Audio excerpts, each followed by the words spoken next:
Kuna wakati unaumia kuona mama yako mzazi anakusaidia? Na nipo wakati mgumu sana. Na ni wazazi wachache wana moyo kama huu. Kigoma niweza kuja kwa sababu kuto nyumbani ikana boda kuja pia huko. Namuomba mama yangu ende na moyo huo, asivunjike moyo wala asikate tamaa karudi nyuma. Lakini kwa sasa nimerudi nyuma mno, napata shida sana kwa sababu kile kitu kununua unga nanunua, mboga nanunua, ya matunda nanunua. Kwa hiyo ni changamoto ya napitia, ni vigumu sana wao kuniacha kutokana jinsi tulivyoishi maisha shule.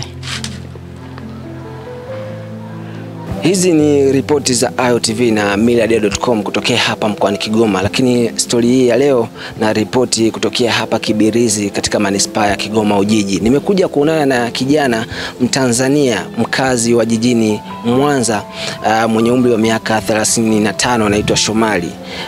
Shomari anasema ameugua kwa muda mrefu tokea mwaka 2011 akisumbuliwa na ugonjwa wa homa ya ini, lakini amesumbuka sana kupita hospitali kadhaa kwa ajili ya kuweza kutafuta matibabu. Kubwa zaidi anasema ilikuwa ni mbilinge baada ya kukosa fedha kwa ajili ya kuweza kupata huduma ya ugonjwa wake ambao ulikuwa unamsumbua kwa muda mrefu. Sasa hivi Shomari amezofika, alikuwa ni fundi ujenzi lakini ameshindwa kuendelea na ndoto zake ambazo alikuwa ameplani tokea mwaka 2011. Shomari hivi sasa amekuja hapa mkoani Kigoma, ana zaidi ya miezi 4 na amefikia kanisa moja hapa katika kata ya Kibirizi hapa manispaa ya Kigoma Ujiji, akiamini kwamba amekuja kufanyiwa maombi na mchungaji, akiamini kwamba yeye atakuja kuponywa juu ya ugonjwa wake kwa maombi. Na sasa hivi anasema Shomari amesitisha dawa za hospitali baada ya kuona pengine zimekuwa gharama kwa ajili ya kununua na yeye hana uwezo wa kuweza kupata fedha.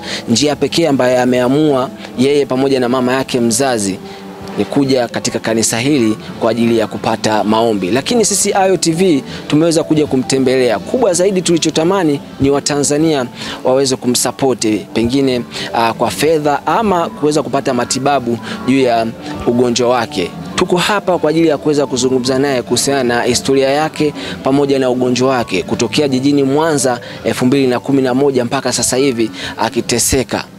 Amezofika, kuongea ni shida, lakini tumeweza kupata nafasi ya kuweza kuzungumza naye machache, dakika zaidi ya 10. Ameweza kufafanua zaidi na kuomba msaada kwa Tanzania.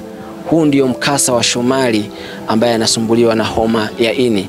Yuko hapa anatueleza zaidi. Naitwa Shomari Emmanuel Gerard, mkazi wa Mwanza.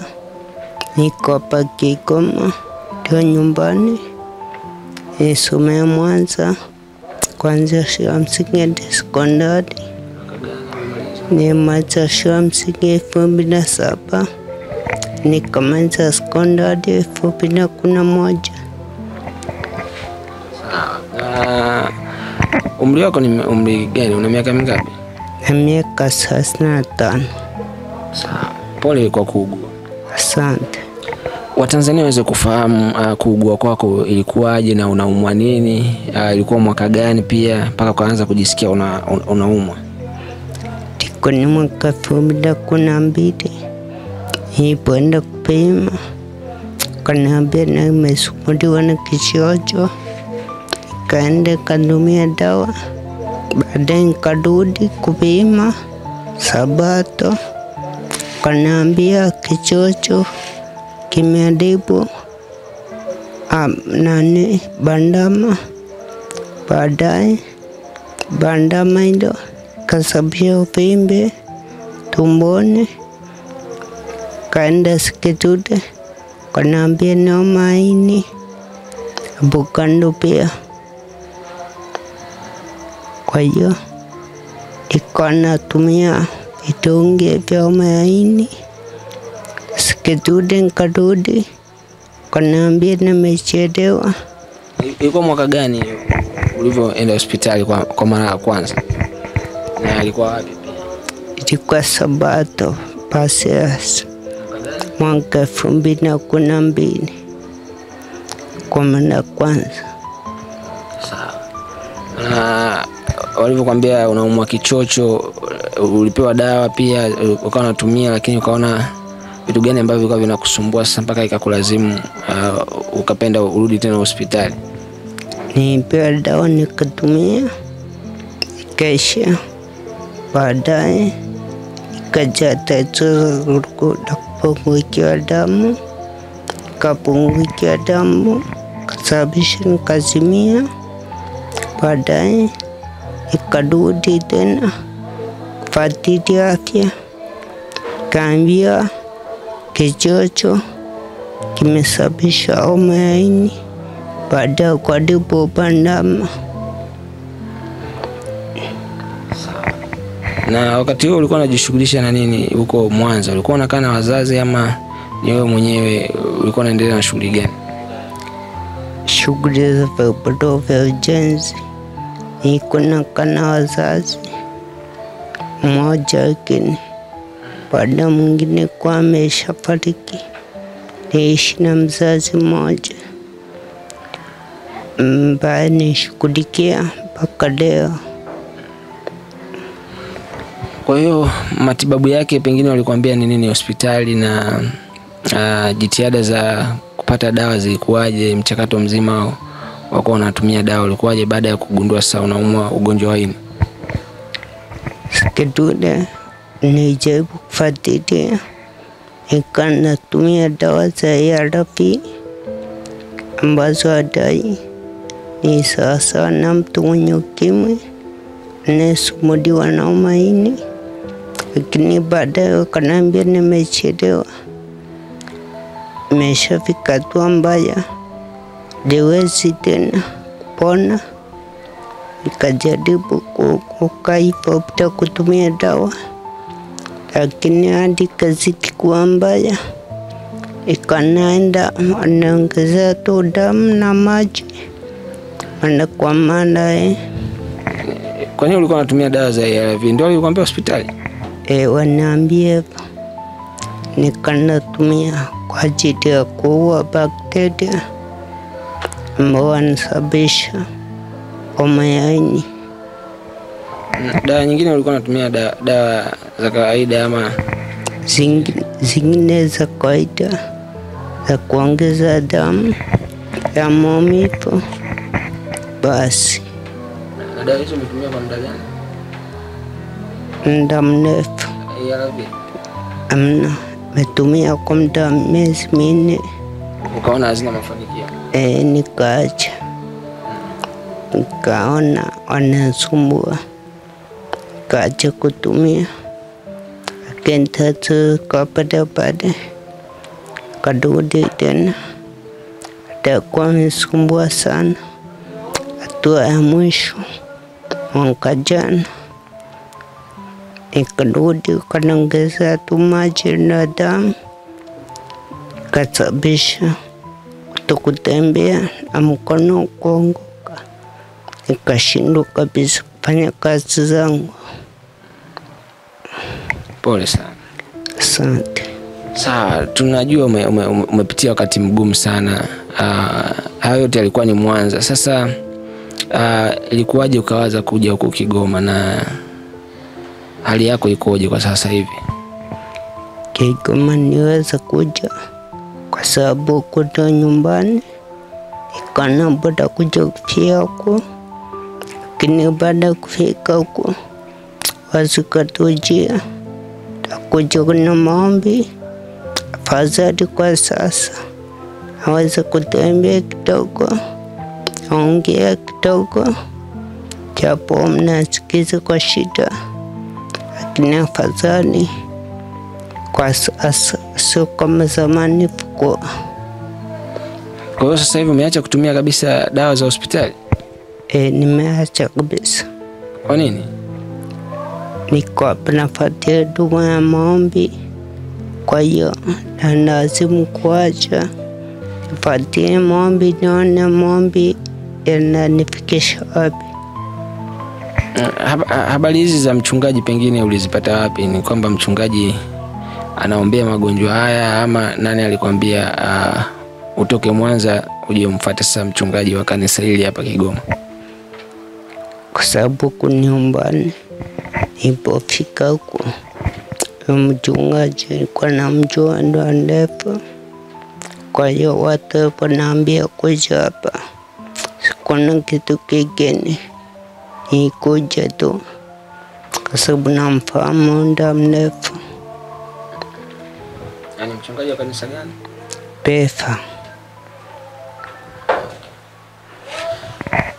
Kwa hiyo anaombea wagonjwa, na alikwambia utapona kabisa kuhusiana na ugonjwa wako? Niambia nitapona.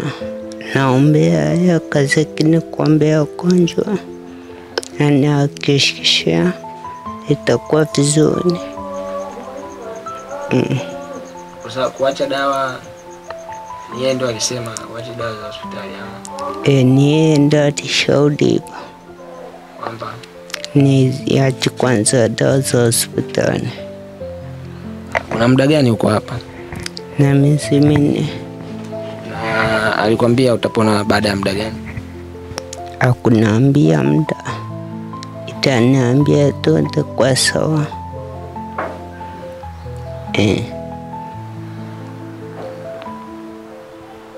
Sawa.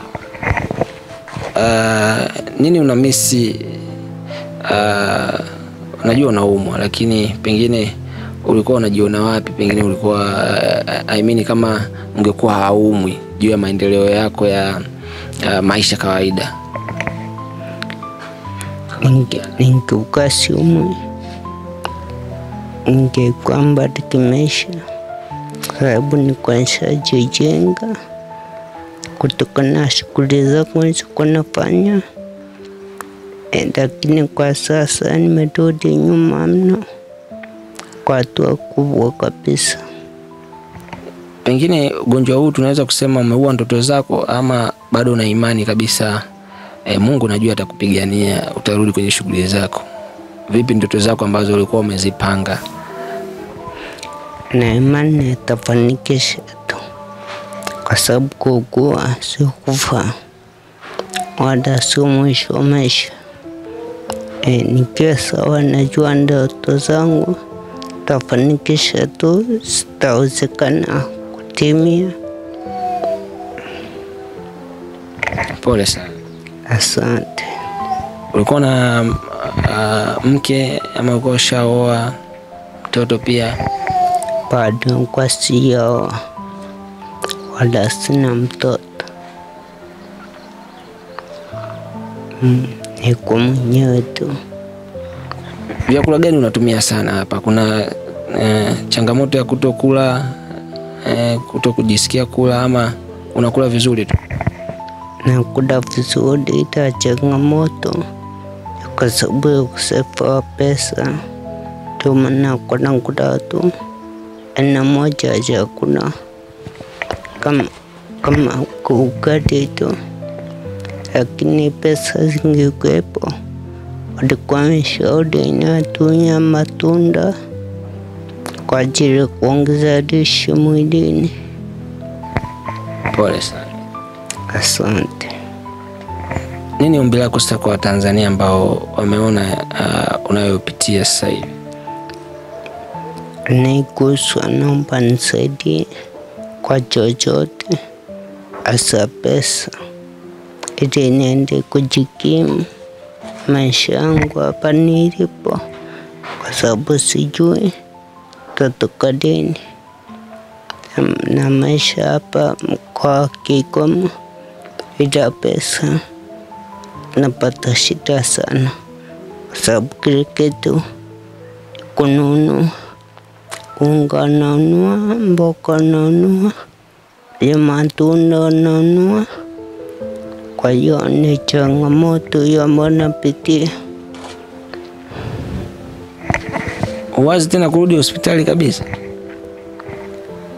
Nawaza mambo yakienda vizuri nitarudi kufuatilia nione imefikia wapi. Kwa hiyo take kusupia naweza kusaidia kwa hilo, tajitahidi kutunza ili nijikimu baadaye kurudi kuangalia afya imefikia wapi.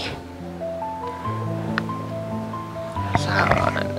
Kuna changamoto yote unapata hapa, namna ya kulala usiku, ama hali inabadilika au unalala vizuri kabisa? Swala kulala enyeenda kawaida tu, hamna changamoto. Labda kama kwenda chooni ndio changamoto iko hapo, inabidi ufuatilie kusado, jisaidie kwenye kusado, mtu akamwage kinyesi. Hiyo ndio changamoto inasumbua, yani kwa sababu ya mguu kutokufanya kazi. Kutembea, wewe unatembea, unatoka unazunguka, ama wewe ni mtu wa kukaa ndani tu mara kwa mara? Na nafanya mazoezi asubuhi na jioni, lakini muda mwingi nakuwa nipo tu nimelala pumzika. Marafiki wako wako wapi pengine baada ya kupata tatizo? Uko nao bega kwa bega, ama wako mbali wamekukimbia kutokana na tatizo hili? Wanafiki japo wako mbali, lakini wanasaidia na wasinana, wanasaidia kwa kitu ambacho wanacho hakuna kipata. Kifupi hawajaniacha, iko nao wanasaidia. Nini ambacho umejifunza kutokana na maafisa wanaweka karibu? Mara nyingi tumeona marafiki wao wanakimbiana kwa wakati wa matatizo, wewe wako nawe bega kwa bega. Kuishi vizuri na watu, kuishi nao vizuri, taona mafanikio yake mbeleni. Huwezi kukimbia na mtu wala kuachwa na mtu unapopata shida, wote wanakuwa pamoja na wewe. Rafiki zangu ni watu ambao nimeishi nao vizuri wakati tuko shuleni, wananijua, hawafahamu. Kwa hiyo ni vigumu sana wao kuniacha, tuko na jinsi tulivyoishi maisha ya shule.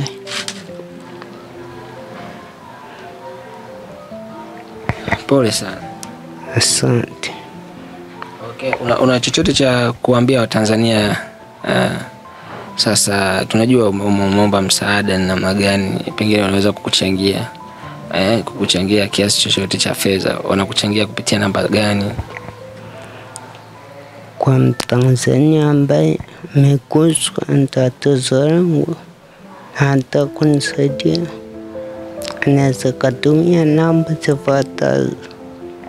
Kwa wale wanapenda kutumia Voda ni 0757491813.